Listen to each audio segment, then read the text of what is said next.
ডালের বড়িগুলো ভাজা হয়ে গেছে, দিয়ে দিচ্ছি আলু আর বেগুন।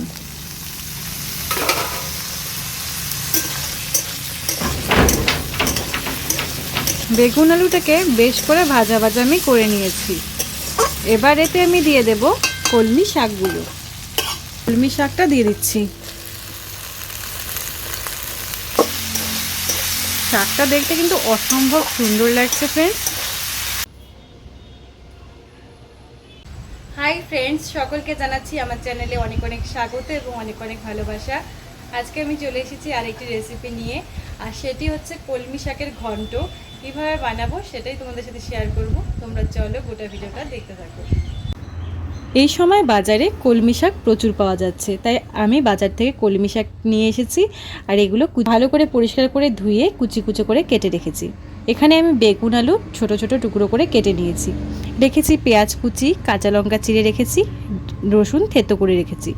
নিয়েছি ডালের বড়ি, গোটা জিরে, আর এদিকে আমি রেখেছি লবণ, হলুদ, জিরে গুঁড়ো, ধনে গুঁড়ো আর সর্ষের তেল। তো চলো কিভাবে রান্নাটা করছি সেটা তোমাদের দেখিয়ে দিই।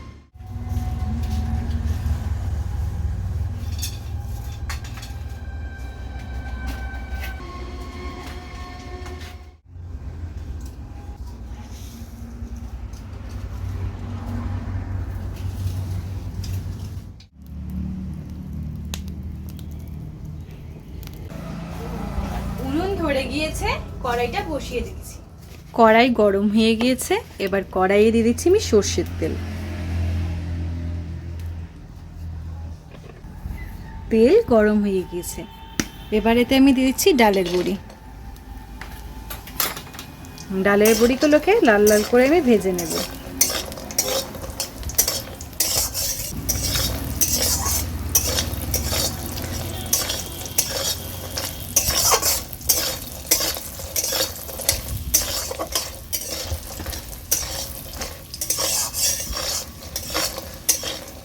ডালের বড়িগুলো ভাজা হয়ে গেছে, এবার এগুলো আমি তুলে নেব।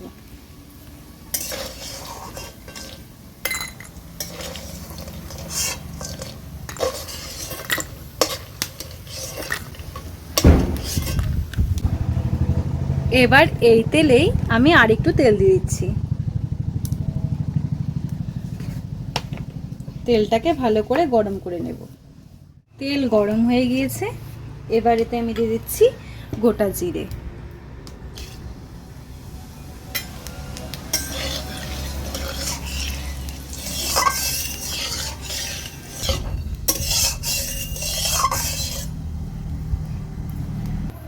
দিয়ে দিচ্ছি পেঁয়াজ কুচি,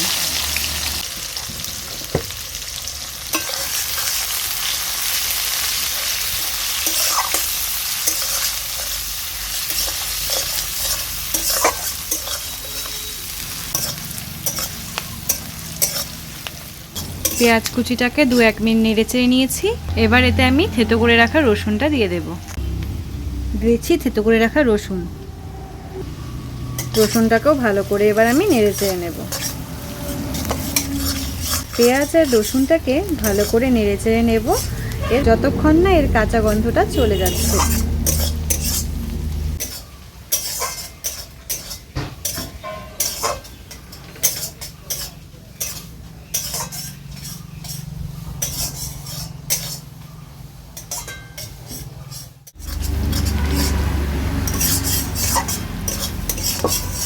পেঁয়াজ আর রসুনটা ভালো করে মজে গিয়েছে, আর এর কাঁচা গন্ধটাও আর নেই। এবার এতে আমি বেগুন আর আলুটা দিয়ে দেব। দিয়ে দিচ্ছি আলু আর বেগুন।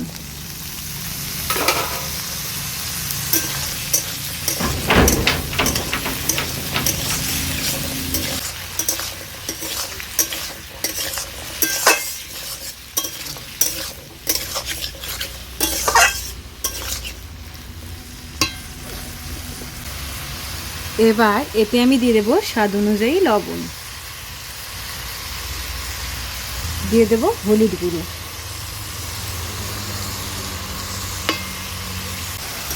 সব কিছু ভালো করে নেড়ে চেড়ে নেব।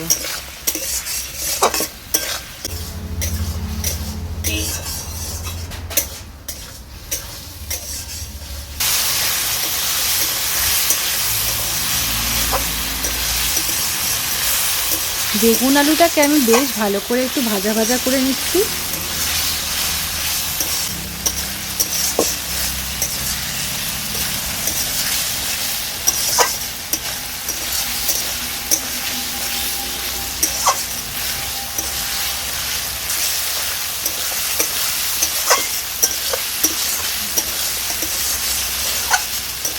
বেগুন আলুটাকে বেশ করে ভাজা ভাজা আমি করে নিয়েছি।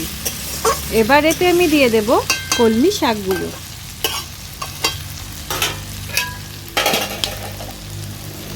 কলমি শাকটা দিয়ে দিচ্ছি।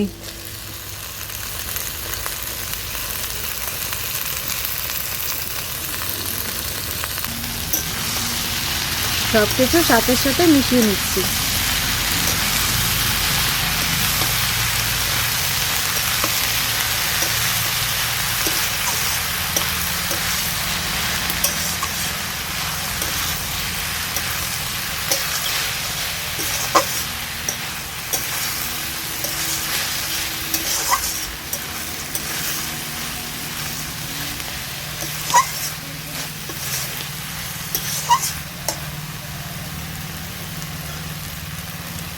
এবার এতে চেরা কাঁচা লঙ্কাগুলো দিয়ে দিচ্ছি। সব কিছু মিশিয়ে নিয়েছি। এবার শাকটাকে কিছুক্ষণ ঢেকে রাখবো।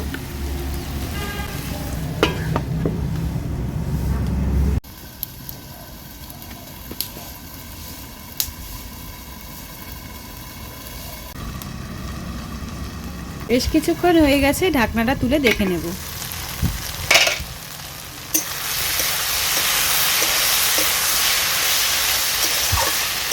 শাকটা কিন্তু মজা শুরু হয়ে গেছে, দেখো।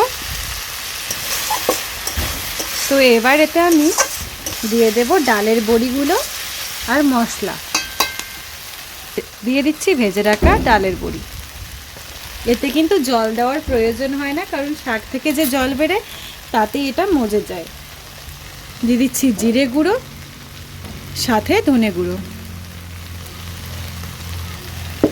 জিরে গুঁড়ো আর ধনে গুঁড়ো দেওয়ার পরে শাকটাকে আবার ভালো করে নেড়ে চেড়ে নেব।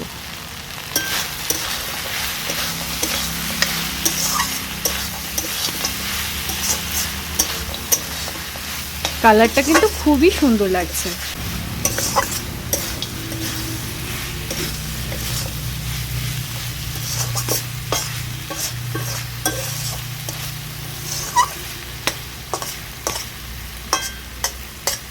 সব কিছু ভালো করে নেড়ে চেড়ে নিলাম। এবার শাকটাকে আমি আর কিছুক্ষণ ঢেকে রাখবো।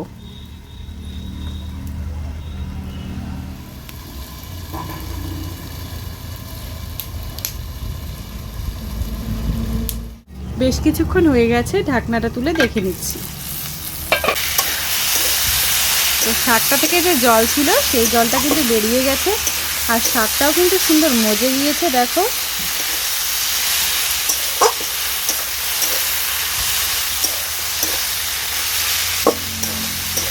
শাকটা দেখতে কিন্তু অসম্ভব সুন্দর লাগছে ফ্রেন্ডস।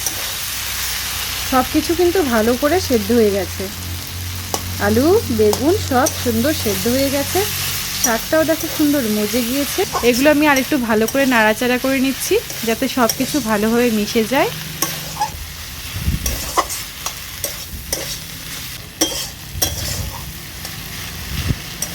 তো ফ্রেন্ডস, সব কিছু সুন্দর মজে গিয়েছে।